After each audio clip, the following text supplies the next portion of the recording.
vous bénisse, vous, pas seulement vous, vos maris, vos enfants et tous vos avoirs. En tout cas, qu'il soit Dieu et que les gens témoignent que réellement, ces mamans servent Dieu.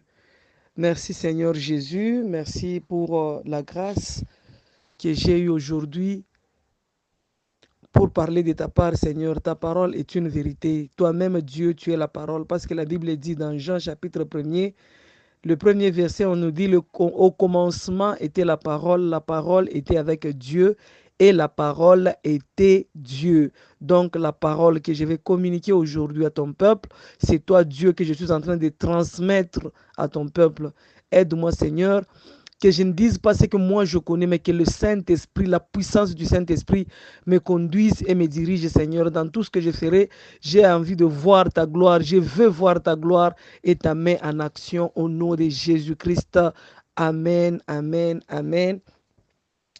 Les mamans, je suis très ravie, très contente. En passant, je salue Maman Nanou qui séjourne à Kinshasa. Vraiment, bon séjour et prenez possession de cette terre-là.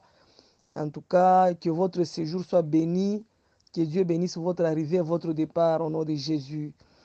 En tout cas, que Dieu bénisse toutes les mamans présentes, les mamans qui travaillent, toutes les mamans qui ont travaillé la semaine passée, Maman Béni, Maman Karine, Maman Dorelia, Maman Gina qui a été remplacée par...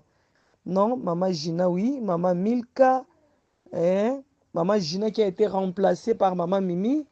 En tout cas, merci beaucoup. Merci beaucoup. Que le Seigneur Dieu vous bénisse. Nous avons vraiment été bénis. Nous avons été bénis. Nous avons été bénis, fortement bénis par vos interventions, mes mamans. Que le Seigneur ajoute encore l'onction. Que le Seigneur ajoute encore l'huile au nom de Jésus-Christ. J'ai béni Maman Mimi qui nous a conduits en prière toute la semaine. Que le Seigneur vous bénisse, ma maman. En tout cas, au four et au moulin. Nous avons notre grand thème intitulé « Une vie de détermination avec Dieu ». Alléluia. Une vie de détermination avec Dieu. En tout cas, nul besoin de revenir aux définitions.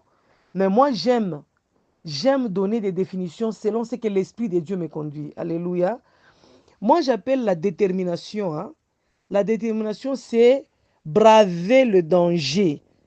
Je sais qu'il y a un danger, mais moi, je me dis oui, il y a un danger, mais moi, je vais braver ce danger. Je vais sauter, je vais fournir les efforts, je vais me battre pour anéantir ce danger. C'est avoir le courage. La détermination, c'est avoir du courage. Lorsqu'on est courageux, ce n'est pas qu'on ignore le danger, non. On sait bien qu'il y a le danger. On n'ignore pas le danger. Je sais qu'il y a un danger. Mais moi, j'avance. Bien qu'il y ait un danger, moi, j'avance. Alléluia. La détermination, c'est comme un défi que je me lance moi-même. Je me lance un défi. Et sachez que le chemin de la détermination n'est pas un chemin facile. C'est un chemin difficile. C'est un chemin difficile. Ce n'est pas un chemin de paresseux. Ce n'est pas un chemin de fouillards. Non. C'est un chemin de détermination. Des femmes fortes, des femmes capables. Je sais que ça ne va pas. Je n'ai rien. Je n'ai que quelques sous pour faire survivre ma famille. Mais vous allez voir cette femme-là, elle se bat. Elle se lève le matin à 4 heures. Elle va, elle prend les légumes. Elle vient vendre. Avec le peu d'argent qu'elle a, elle fait nourrir la famille. C'est un danger. Elle n'en a pas. Ça fait peur. Hein? Tu te lèves le matin, tu ne sais par où commencer. Je vais commencer par où? Oui, ça c'est la détermination. Tu te dis en toi-même, bon, aujourd'hui, je vais faire ceci, je vais faire ceci. Et Ekosimba, avec la détermination, Ekosimba kaka. Parce que Dieu agit avec les personnes courageuses. Dieu n'agit pas avec les paresseux. Dieu aime les courageux. Il faut être courageux, il faut avoir ces potentialités-là pour être choisi par Dieu. Si vous regardez bien, les hommes que Dieu a choisis, cela veut dire que ces hommes-là avaient d'abord une détermination en eux. Ces hommes-là avaient le courage. Ils avaient le courage. Imaginez quelqu'un comme Abraham.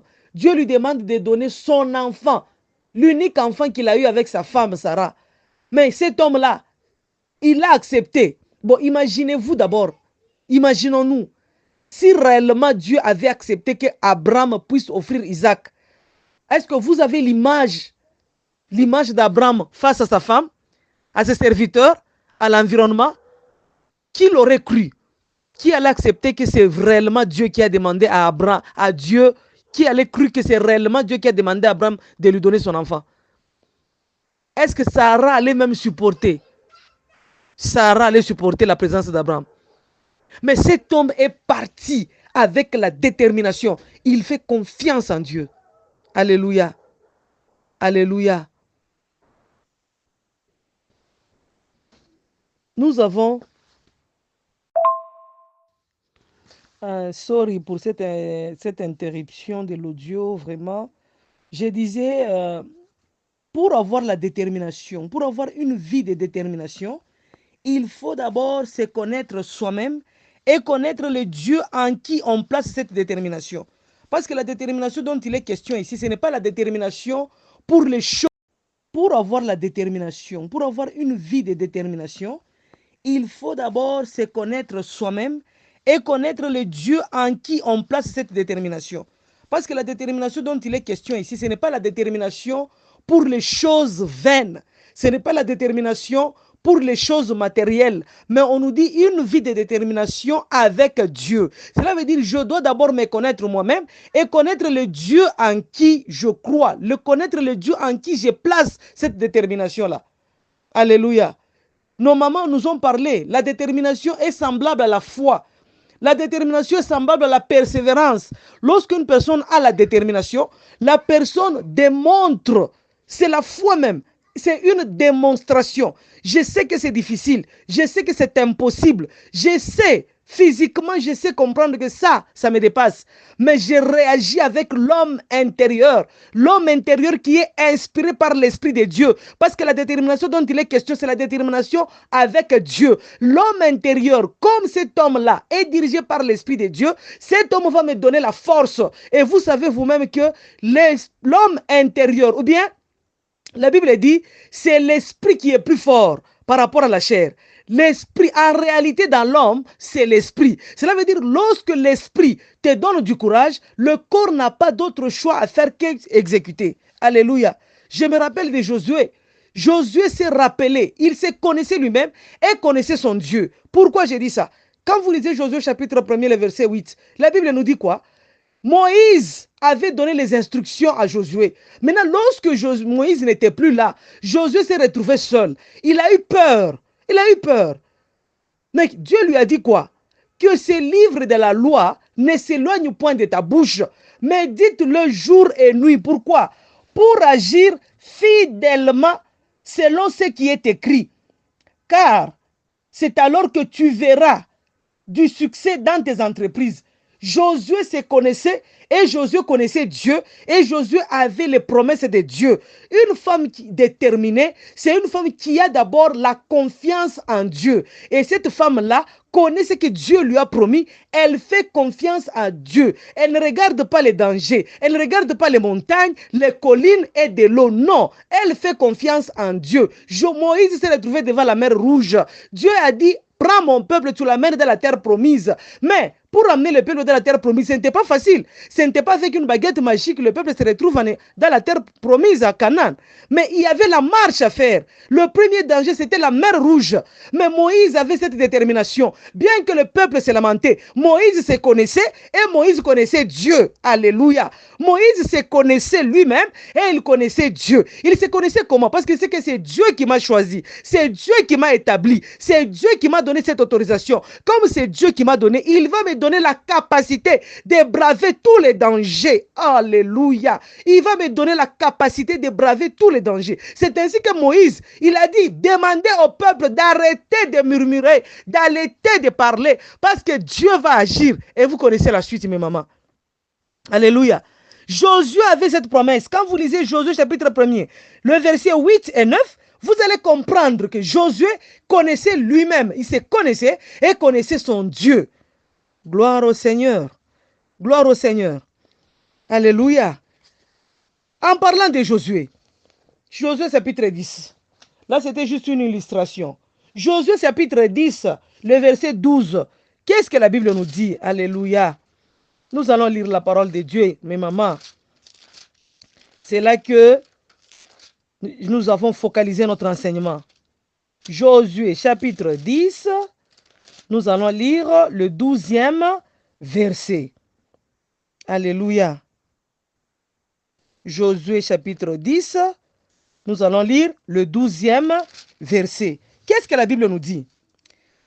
Alors Josué parla à l'Éternel le jour où l'Éternel livra les Amoréens aux enfants d'Israël. Et il dit en présence d'Israël. Qui dit en présence d'Israël? C'est Josué. Quelle détermination! Mais cet homme m'a toujours épaté. Cet homme m'a toujours épaté. Alléluia. Moi, je me demande parfois, il est né de quelle nature? Il était de quelle nature? Josué était une personne de même nature que nous. Est-ce que nous allons dire que Dieu a vieilli? L'Esprit de Dieu a vieilli? Si ces hommes-là faisaient des choses comme ça, pourquoi nous sommes incapables, même des petites situations de rien du tout, on commence à pleurer, tunaria, tunatompola, on dit à n'importe qui, on explique à n'importe qui. Ah, mon Dieu, où es-tu, Jésus? Où est la puissance de Dieu que ces hommes-là ont expérimenté? La Bible dit Dieu n'a jamais changé. Écoutez, ce n'est pas Dieu qui a dit, mais Josué, la Bible dit quoi? Il dit en présence d'Israël. Josué s'arrête. Il dit à qui? Josué s'adresse au soleil. Oh, soleil, arrête-toi sur Gabaon. Et toi la lune sur la vallée d'Ajalon. 13. Le soleil s'arrêta. Hey, en Swahili on dit, hein, Mungu apewe sifa. Mungu apewe sifa. Le soleil a obéi à la parole de Josué. Josué a demandé au soleil de s'arrêter. Pourquoi? Josué a vu le danger. Josué a vu le danger. Et Josué a dit non, je ne peux pas arrêter cette guerre aussi longtemps le soleil se couche. Je ne vais pas permettre au soleil de se coucher. Le soleil doit s'arrêter jusqu'à ce que je vais exterminer ce peuple de Gabaonites. Jusqu'à ce que je vais exterminer ces Amoréens plutôt. Alléluia. Vous connaissez l'histoire. Gabaon est parti faire alliance avec Israël. Et à travers cette alliance, Josué leur a demandé, comme vous nous avez trompés, vous avez usé du ruse pour venir vers nous. Mais au moins vous nous avez informé qu'il y a 5 nations qui veulent nous faire la guerre. Comme vous êtes venus, c'est bon. Nous traitons alliance avec vous. Notre Dieu, à chaque fois que vous aurez des malheurs, je serai là. Nous serons là pour vous soutenir. C'est comme ça que les Gabaonites sont partis voir Josué, parce que les 5 nations voulaient attaquer Gabaon. Josué a dit, allez m'attendre au mont Gilgal. Nous allons nous retrouver là-bas. Je vais exterminer. Et la Bible dit, Dieu les a livrés entre les mains de Josué. Dieu a livré les Amoréens entre les mains de Dieu, entre les mains de Josué. Dieu les a livrés. Dieu a fait sa part. Mais Dieu n'est pas descendu pour combattre. Alléluia. Dieu a fait sa part. Dieu les a livrés. Mais il fallait que Josué se lève pour livrer bataille à ce peuple, pour les exterminer. Alléluia. Josué a ordonné au soleil de s'arrêter jusqu'à ce que moi je vais exterminer ce peuple. Alléluia. La Bible dit quoi? Le soleil, arrête-toi sur Gabaon, et toi la lune sur la vallée d'Ajalon. 13. Le soleil s'arrêta et la lune suspendit sa course jusqu'à ce que la nation eût tiré vengeance de ses ennemis. Gloire au Seigneur. Cela n'est-il pas écrit dans les livres du juste? Le soleil s'arrêta au milieu du ciel et ne se hâta point de se coucher presque tout un jour. Ah non, non, non. L'incrédulité a fait que les chrétiens minimisent la puissance de Dieu. L'incrédulité. Une personne qui n'est pas déterminée, hein, moi je trouve que cette personne a l'incrédulité. Si tu n'as pas la détermination en Dieu, la confiance exagérée en Dieu, la foi, la détermination, la persévérance en Dieu. Josué a vu le danger. Gabaon était attaqué. Josué a dit non, nous avons déjà fait alliance avec ce peuple. Je ne vais pas les laisser mourir. Moi, Josué, je vais me lever. Je vais combattre ces 5 nations jusqu'à ce que je vais exterminer. Josué a vu que le soleil était en train de se coucher. Il a dit non, je ne peux pas terminer cette guerre la nuit. Ou bien on ne peut pas aller au lendemain. C'est aujourd'hui. Zambi ou Allélu. Notre Dieu, il agit, il parle et il agit. Alléluia. Rappelez-vous à la croix de Golgotha. Lorsque Jésus était avec les 2 brigands, l'un a dit, tu es le fils de Dieu, pourquoi tu ne sais pas te sauver toi-même? L'autre a dit, hé mon frère, mon frère, toi et moi, si nous sommes là, c'est parce que nous avons commis, nous sommes des criminels, nous avons péché, nous méritons ce qui nous arrive. Mais cet homme, c'est un saint homme de Dieu. Seigneur, souviens-toi de moi quand tu seras dans la gloire. Et qu'est-ce que Jésus lui a dit? Ce soir même, tu seras avec moi au paradis. Pour dire quoi? Notre Dieu, c'est un Dieu qui agit instantanément.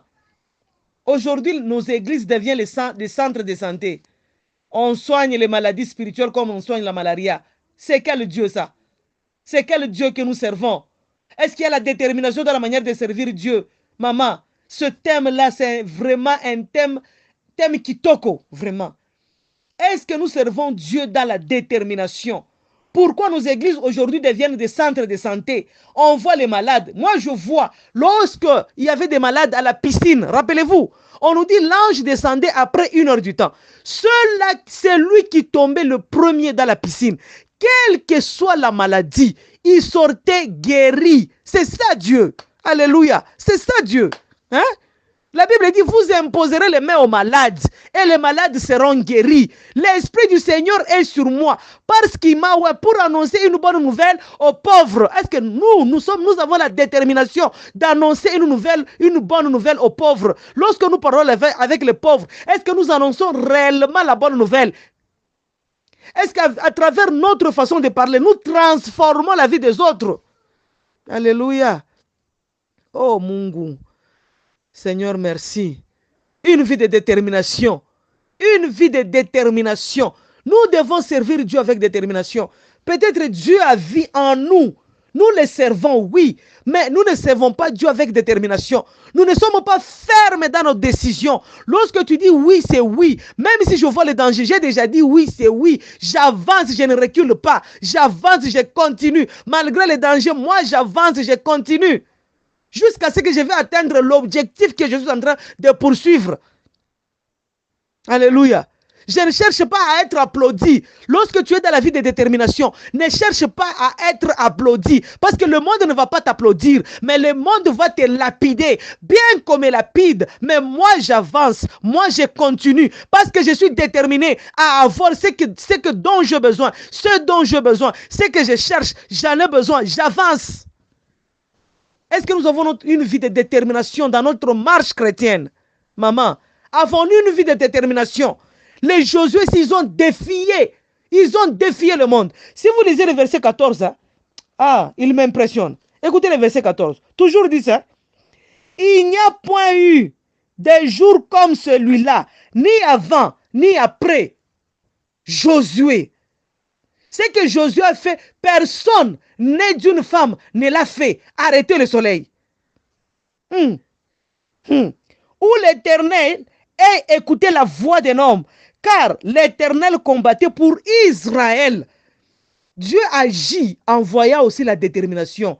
Est-ce que nous donnons l'opportunité à la main de Dieu d'agir dans notre vie par rapport à notre position?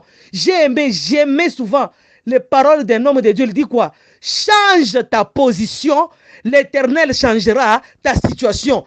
Est-ce que tu as déjà changé ta position? Changer la position, cela veut dire quoi? Avoir une vie de détermination. Alléluia. Alléluia. David s'est tenu devant Goliath. Goliath, c'était un homme qui faisait peur. On nous dit, lorsque Goliath s'est tenu, les enfants d'Israël arrivaient jusqu'à chier dans leur vie à cause de la peur. Il y avait les vaillants héros, il y avait les hommes forts, grands. Mais lorsque Goliath s'est levé, tout le monde s'est caché, tout le monde pleurait, tout le monde avait peur. Parce que Goliath les tuait, Goliath les terrassait. Alléluia. Mais David s'est tenu devant Goliath. David s'est tenu devant Goliath. Nous allons terminer par ces paroles. Alléluia. Nous allons terminer par ces paroles. Gloire au Seigneur. Gloire au Seigneur. Que le Seigneur nous bénisse. Que le Seigneur nous bénisse. Nous allons terminer par ces paroles. Alléluia. Ah, mon Dieu. Aujourd'hui, le téléphone m'a vraiment compliqué, mes mamans. Mais ce n'est pas grave, on est là. On est là pour Dieu, on est là. Josué chapitre 17, verset 47. Alléluia. Josué, plutôt 1 Samuel chapitre 17 et le verset 46. 1 Samuel, verset 17 et le 1 Samuel, chapitre 17 et verset 46. Nous allons lire la parole de Dieu. Si tu veux comprendre, tu peux commencer à partir de 45 et tu peux terminer même à partir de 49. Mais moi, je vais lire seulement ce petit passage. 46, la Bible dit quoi? Aujourd'hui, l'Éternel te livrera entre mes mains. Je te battrai et je te couperai la tête. Aujourd'hui, je donnerai les cadavres du camp des Philistins aux oiseaux du ciel et aux animaux de la terre. Quelle détermination! Ces deux hommes, Josué et Moïse, Josué et David, pardon. Josué et David, deux hommes avec des déterminations fortes, ce qui me révolte même. Imaginez un peu la taille. On dit qu'il faisait six coudées et un empan. Donc 6 coudées, à peu près 6 mètres, 3 mètres de hauteur avec un empan. Imaginez un peu la masse de Goliath. Mais David, qui était un jeune homme, mais il s'est tenu devant Goliath et lui a prononcé ces paroles. Mais maman, je nous laisse méditer avec ces passages. Que le Seigneur nous aide. Que le Seigneur nous aide à avoir une vie de détermination dans notre marche chrétienne. Puisse le Tout-Puissant nous aider et nous donner la force de braver les dangers. Que nous ayons une vie de détermination en Jésus-Christ. Au nom de Jésus. Amen, amen. Je m'excuse beaucoup. Je vais envoyer les 3 audios. Je m'excuse beaucoup. En tout cas, l'essentiel, c'est que le message